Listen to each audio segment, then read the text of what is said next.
There are many things, but one thing in particular that is common to everyone who is striving to achieve something, and that is failure. Failure is how we learn. I want to talk to you, actors, about quantum mechanics. I know, Duncan. What, you say, does quantum mechanics have to do with acting? Well, everything.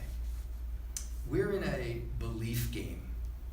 What we do is create truth under imaginary circumstances. To the extent that we believe it and can achieve it, the audience believes it and feels it and reacts to it. But more importantly, to the extent that we believe things can happen in our lives, pretty much tells us that they're going to happen or not. Now, each of you has come from a successful audition and felt like $1 million. When you get that call from the agent and says you're booked, wow, that's great, right? Hey, I have an audition today. That's great. It's easy to believe then.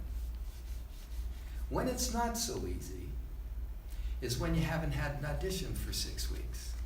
Your agent won't return your calls. Your family's going, why don't you get a real job? Or any of the other myriad things that happen to us. So why quantum mechanics? Well, quantum mechanics, I'm 108 years old. That was a joke. Wow, tough crowd. When I was in the 6th grade, I remember a stupendous announcement, because up till that time, in science, the smallest measurement of matter was a molecule. And they came out with this astounding announcement. The smallest measurement of matter is not a molecule, but it's an atom, and there are millions of atoms in a molecule.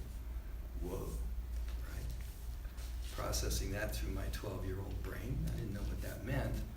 But not too long after that, they said, whoa, time out. Atom is not the smallest measurement of matter. There are electrons and protons and neutrons in every atom. So those are the smallest measurements. And this is important because science and religion have been converging for years and years and years to where they're now crossing over into each other, and I'll tell you why.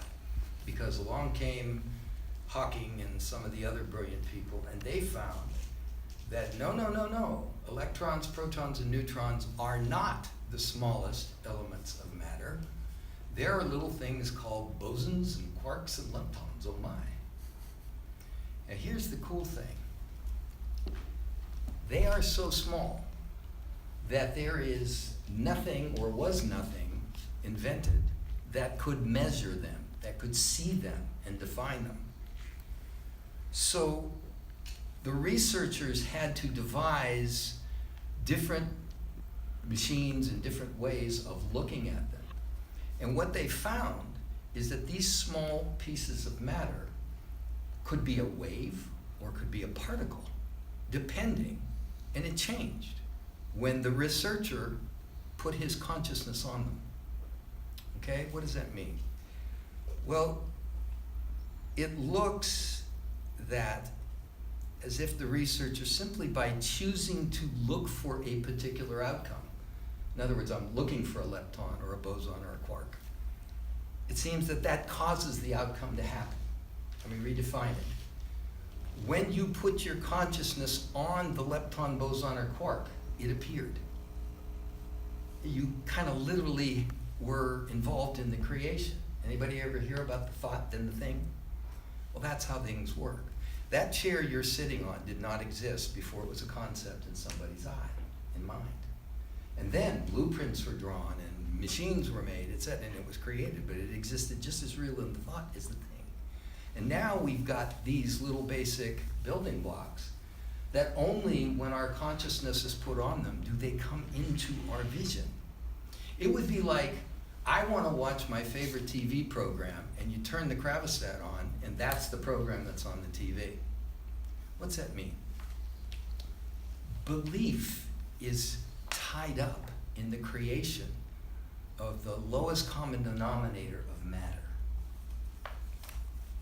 How strong is your belief in what you want to do? Because you're in a tough business, yeah? I've been in this business a long time. And I will tell you, we've all been through the tough times, we've all been through the highs and the lows, etc. And it really comes down to, what do you believe? How big is your belief bank? How strong is it? And what do you do to feed it? Do you meditate? Do you read self-help books? Do you there's that old, you ever see the three little monkeys with the hear no evil, speak no evil, see no evil? That's because words have power. Things matter. The things you tell yourself create your reality. If you beat up yourself all day, that's what you become. If you tell yourself you're powerful, you're fantastic, you're happy, healthy, full of energy, loved, respected, and revered, then that's what you'll be. And it's hard. So why am I talking about this? Because I've been where you've been and do what you do, and I understand it. And I think it's important to talk about these things, to understand that this is the way it is. Maybe not the way it should be, but it is the way it is. And you can't fight the river, right? You gotta kind of flow with it. So, do the things that are necessary to tell yourself how wonderful you are. What did Mandela say? Your greatest fear is not that you're not enough, it's that you're too much and we want to be small about it. No, don't. You're fantastic. Everybody's in this room because they want something, or they want to improve, or they want to get better, or they want to strive to do something. You know how wonderful that is? There was a guy named Henry David Thoreau back in the Renaissance of American literature that said, basically, most men lead lives of quiet desperation. And if you look around you and you keep your eyes open, you're going to see those people, thousands of them, every day.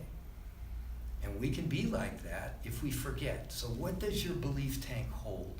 When it's the darkest day of your acting career, do you still believe? And if you don't, one of two things: find a way to pump up the jam, or do something else. But if you love this, and if you're committed to it, and if you want it, don't let anybody tell you you can't have it, because that's a lie from the pit of hell. Thank you for listening.